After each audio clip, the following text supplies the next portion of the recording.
Welcome, Wargamers. My name is Doug with 2 Plus Stuff, and welcome to the restarting of my Path to Glory series. Now, these shows are going to follow a very similar format going forward. This one's going to be a little bit different because I have a little bit of information to kind of inject up here as to why I switched factions.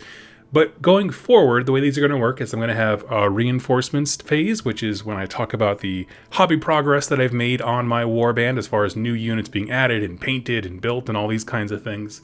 Then I have a record of Conquest, which is going to talk about games played, so I can get you some details about how different units perform on the battlefield and how they take wounds and things like that. And then I'm going to finish it off with the story so far, which is basically a summation of things that happened in the last game that I played and what that means as far as like, oh, I'm gaining territories. It's like aftermath sequence stuff.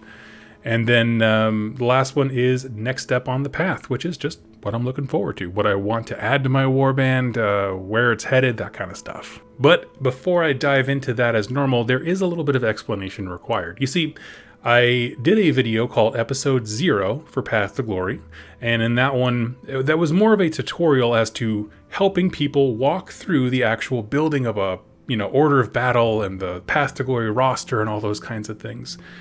And so I did that episode with Stormcast Eternals from the Dominion set, specifically. However, when I went to go play my first game, I showed up and my buddy Steve, who I was playing against, who makes up probably a majority of the people who play AOS locally, he was also playing Stormcast, but because he didn't have the rules that I had, because the Dominion set comes with its own Allegiance Abilities card, it became a really weird and wonky game, and I didn't want to have that, nor do I want the only thing for people to see in the store is two Stormcast armies punching each other in the face. So I decided to switch to my Slaves to Darkness, whom I love. I'm going for a sort of Blanjitsu-esque kind of look to them, dark and gritty, also with some elements of the Carnival of Chaos, if you were around during Mordheim. That kind of thing where it's colorful, it's bright reds and yellows, but they're all very dirty and kind of gross, and things are just kind of wrong. And so that's kind of the theme that I am leaning into. And so with this Path to Glory, you're going to see Slaves to Darkness, you're going to see a whole bunch of Chaos allies, you're going to see conversions, because I hate the Marauder models, but I want Marauders as a unit, all those kinds of things. So we got some fun stuff planned. I just wanted to give that little bit of introduction as to why gears changed between episode 0 and now episode 1. Now for this next part, what I want to do is show you the 1,000 point list, because that's the size that we decided to start at.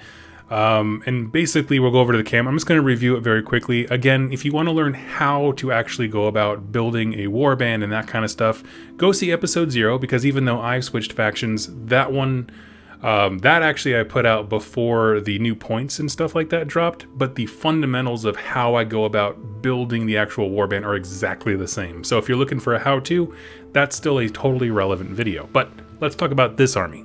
Okay, so taking a look here, I didn't go ahead and do all the tiny little nuanced detail stuff like the grand strategy or the triumphs. I just wanted to get the units out there for you to see. So for our leader, we have the Chaos Sorcerer Lord on Manticore. It is my general, of course. The command trait is Favored of the Pantheon. And the reason I went for that, if you don't know what that does, is anytime that they get to roll on the Eye of the Gods table, which if any hero from the Slaves to Darkness army, for the most part, kills an enemy hero or monster, they get to roll on this, and it gives them a boon for the rest of the game. And I like that. I think it's incredibly thematic, and if I'm going to play Slaves to Darkness as my Path to Glory army, I want them to do the pathiest to glory that ever gloried kind of a thing. Be super thematic with it. Now, next up is an artifact, the Arcane Tome, which is one that anyone can use. And I wanted that because even though it's not listed here specifically, I am building a Kabbalist Slaves to Darkness warband. I want them to be magic focused. I love the idea of those rituals that the Kabbalists have that they can do, and the way they can sacrifice their own units to do it. I think it's wonderful. So I want them to be magic focused. So we have an artifact, Arcane Tome.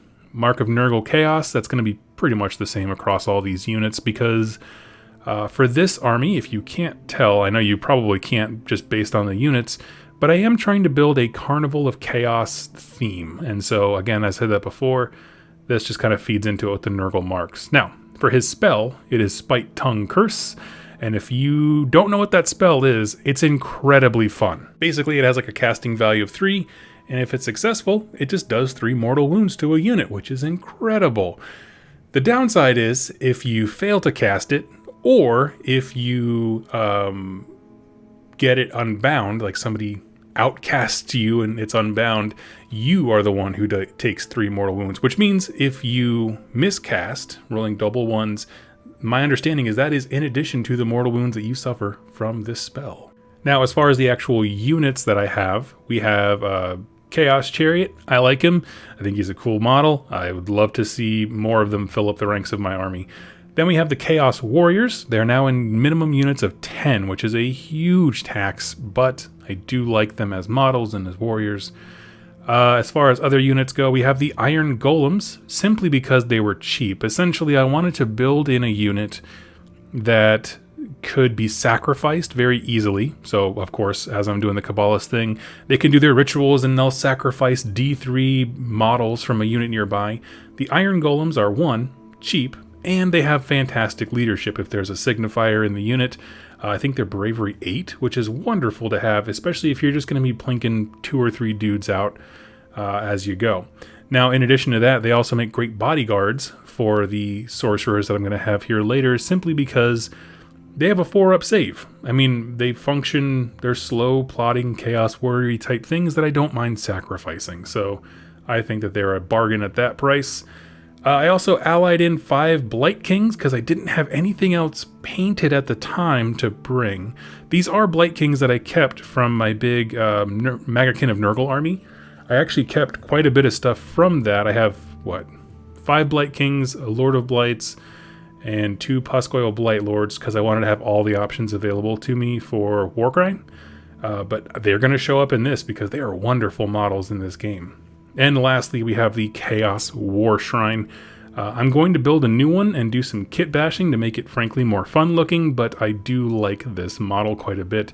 Its effectiveness in Slaves to Darkness cannot be overstated simply because it's a huge buff piece. It casts this big bubble of, 6-up ward saves and stuff. It's really quite awesome. So that's the kind of preamble to get you caught up with what's happened since episode 0 to now. But now we're going to dive into the parts that are going to be reoccurring going forward. And the first one, of course, is reinforcements, which is sort of my hobby progress spotlight on this warband. And I have a lot to talk about. So let's go to the downward cam and check it all out. Now, I'll be throwing up pictures of other things as I can, just to kind of get you more detailed photos than what this little camera allows. I want to start off by saying that I started this Path to Glory with my Chaos stuff with 15 Warriors of Chaos, okay? And now their unit size minimum is 10, so I have 5 dudes sitting out there doing nothing. So to fix that, I grabbed this. I'm also getting into Warhammer Underworld at the same time because these guys are beautiful. I actually grabbed this as well as a set of just the minis from someone on eBay. And together, so there's 3 here, and I used 2 more from this box. Boom, I got 5. And so now all of a sudden I can have 2 full units. So as far as like purchases and that kind of stuff, which I am counting, this totally works out. So we have 2 sets of Kagura's Ravagers. One is going to be double duty as far as being in Dire Chasm and in my Path to Glory stuff, but they're the same models. Who cares? Now, moving over to, let's see, what else is there? We got my Blight Kings here, but they're in the middle of being rebased to match the rest of everything else. If you haven't actually seen my Slaves to Darkness, I will throw some pictures up to get you a sense of what they're like. I kind of stopped this project halfway through because I realized I really did not like Marauders, and I wasn't quite ready to pull the trigger on a full conversion project, and so I kind of just let them sit. But coming back to what I have accomplished, we have a Gaunt Summoner on disc that's been built up.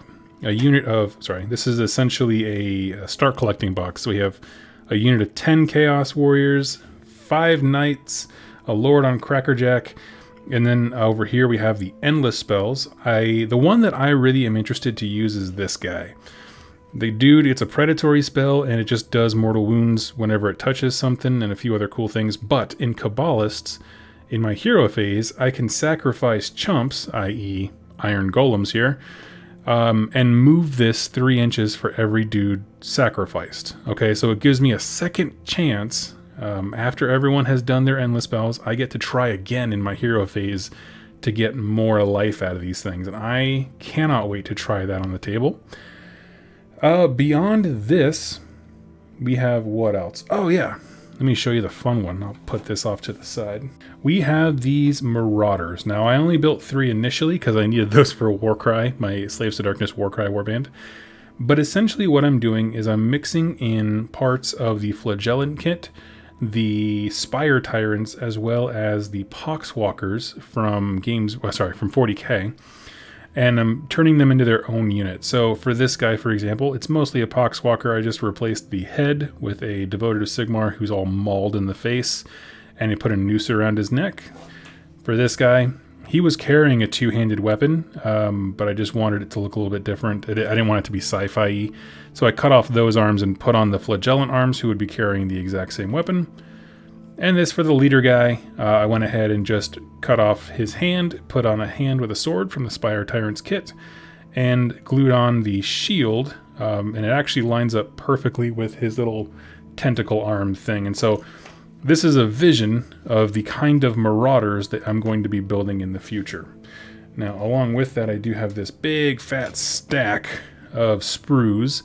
Unfortunately, not all of the Poxwalkers are a good fit. Some of them just have way too much mechanical junk on them, like a full robotic arm and all these kinds of things, but it's a kit basher's dream. So we got that. We got a bunch of stuff from the Devoted of Sigmar, or Flagellant's kit. There is our Spire Tyrant Sprue, and one more for the Flagellant. So all in all, when they come together, I think they're going to make a really cool unit. I do have another set of these Poxwalkers coming in the mail, and I will be ordering another set of the Flagellants here pretty soon, because I love all the bits in this kit are terrific. Beyond that, I can go ahead and show off the fully painted models that I have. I'm still working on the bases for some of them, but just to give you a sense of what the overall theme is going to be like. One thing that I also did was I placed an order for the, what do they call it? The Luminarch of Hysh, like the wagon with all the junk on top of it for Cities of Sigmar. And my goal for that is I'm going to make that into my War Shrine. I have a War Shrine. I like him, but I just think that model, basically the dudes carrying it, don't wow me, okay? So what I want to do is start fresh, get myself a cart that would reasonably exist in my Carnival of Chaos, and kind of deck it out and make it all super cool and nurgly and all these things. So the big takeaway from reinforcements right now, I did a lot of building, and I'm in the process of doing a lot of kit bashing for my Marauders. They're going to take some time, but I'm very excited to have a set of Marauders that I don't hate the models for, basically. I just don't like the old Marauder kit that exists. I like the Marauder Horsemen, but not the actual Marauders on foot. And the second part of my hobby progress section is just that I've been building all this stuff because it's been so humid here in my part of eastern Iowa that there's a few days coming up this weekend where it's going to be sunny, bright. It should be perfect priming weather. So I'm trying to get all this stuff knocked out so I can just go outside and get it all done. So then I can spend the next couple of weeks doing, painting shows and hanging out with you guys doing that.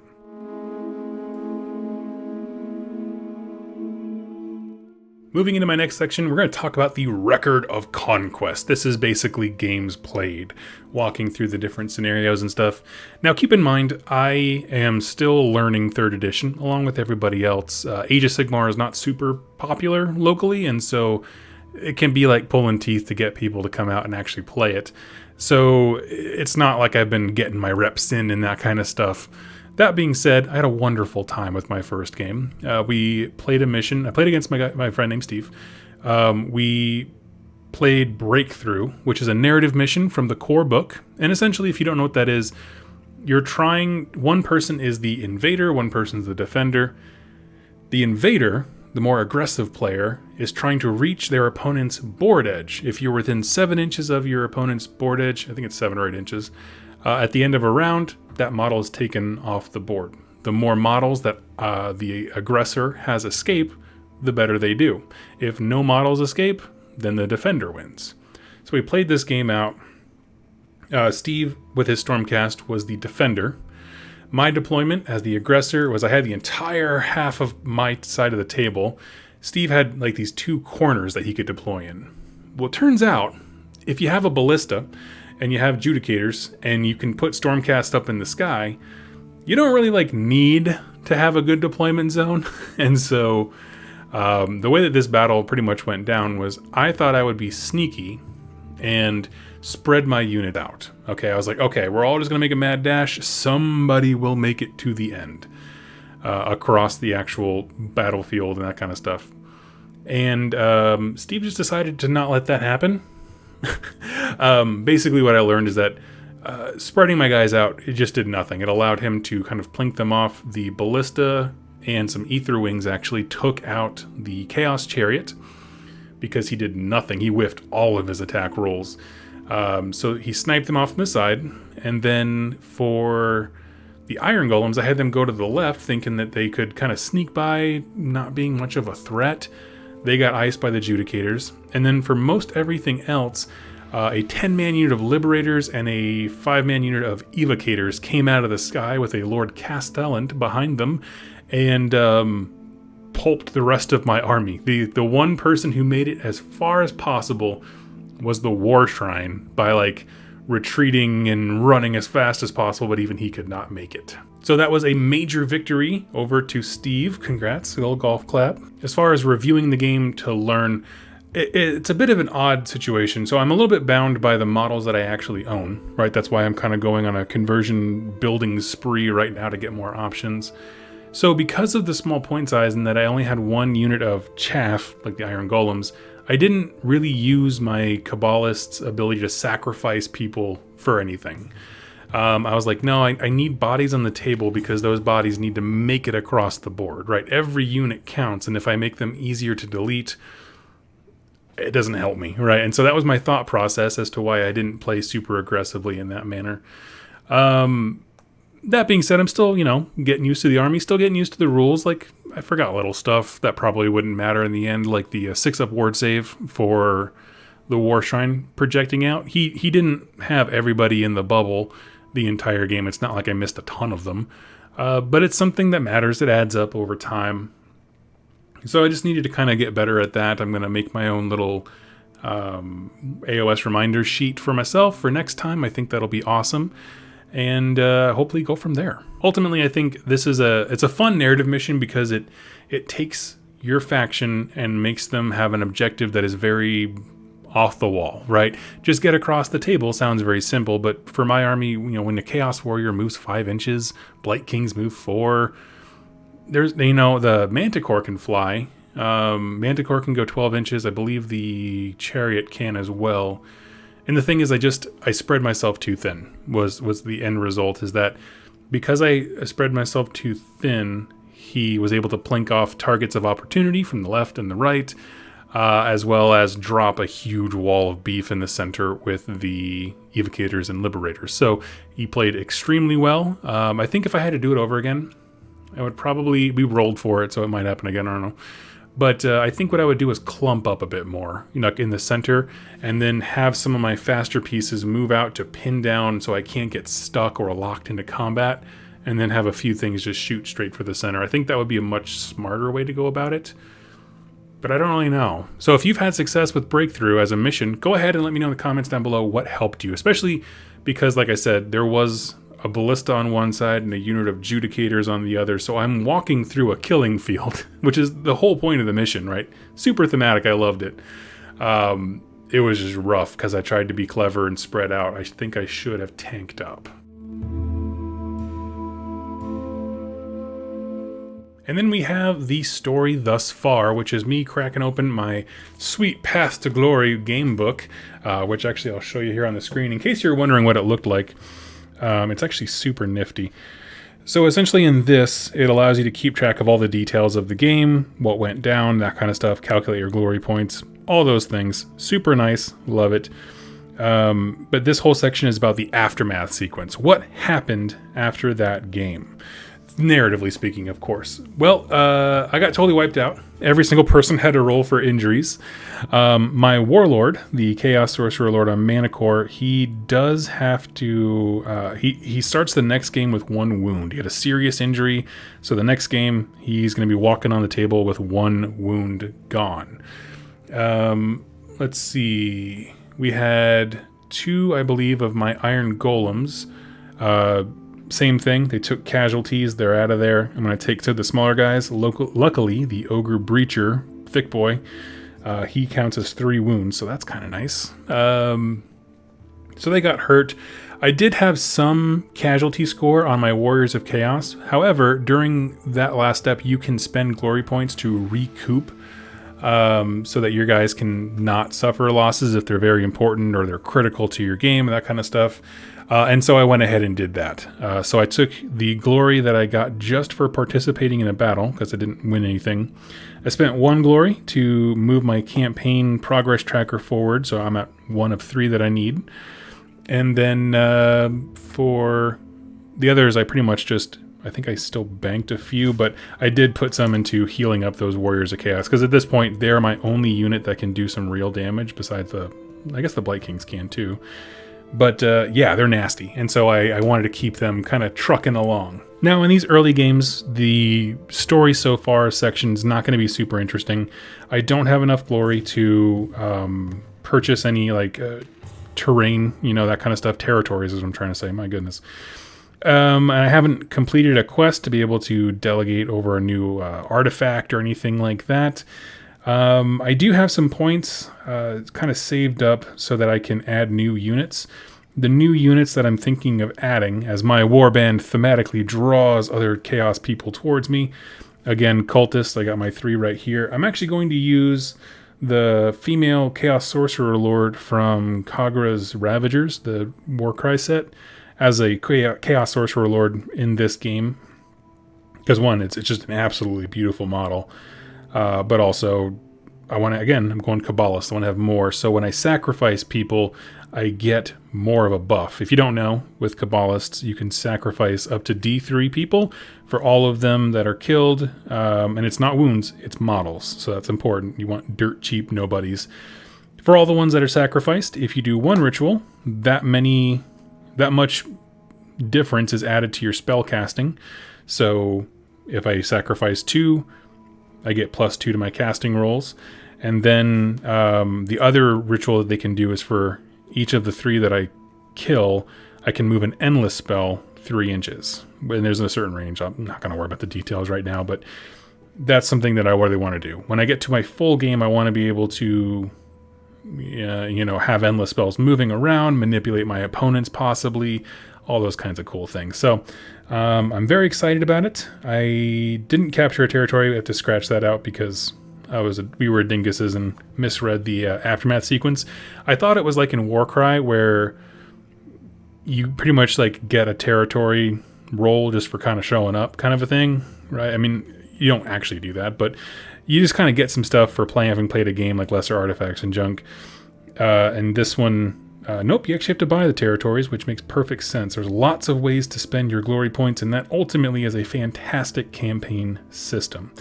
So Steve was playing the Stormcast Eternals. He had a Lord Relictor. It was my game number 1. And I even have my notes here. It's all about how many units can flee off the table's edge, and I spread too far, and I was taken apart.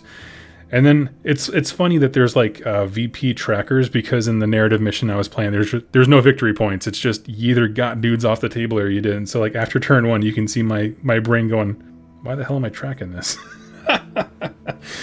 But absolutely, I like it quite a bit. Not a lot of consequence in the first game, and I don't imagine there'll be a ton in the next one either, because I want to buy territories. Like I really want to start leaning into the mechanic of, the new Path to Glory stuff is kind of at a scale of almost like nation building, and that's what I'm excited to get into. So that'll give me more access to cool things and new abilities and stuff to unlock.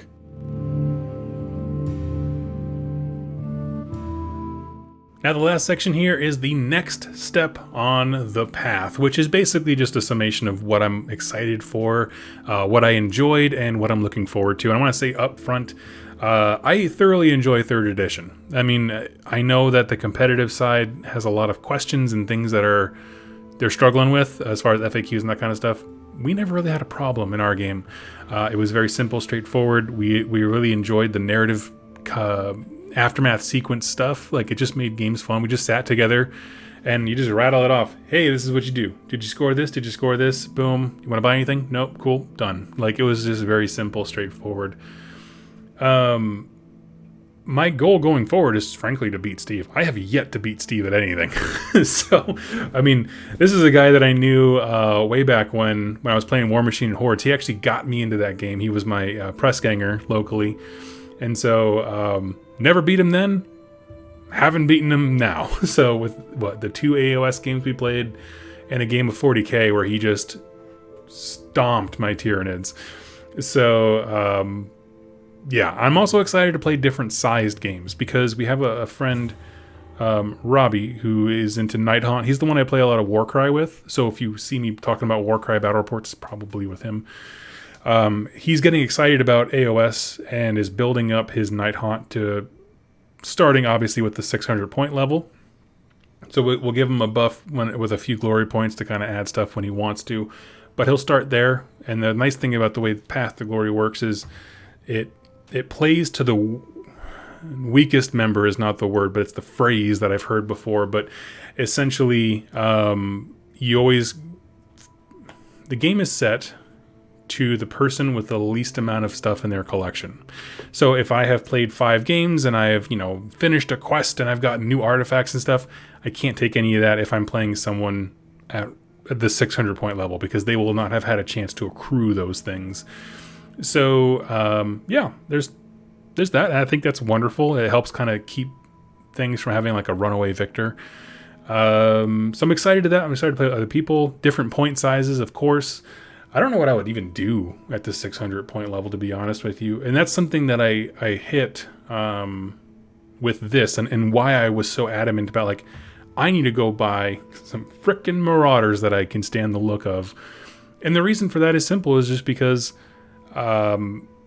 Slaves to Darkness, in my opinion, it didn't get any worse. I think they're right where they were before.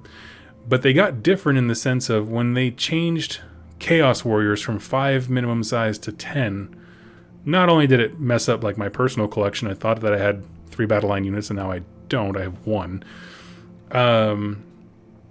But also in terms of points, that brick is 200 points and it's a good 200 points. It's a thick beef wall.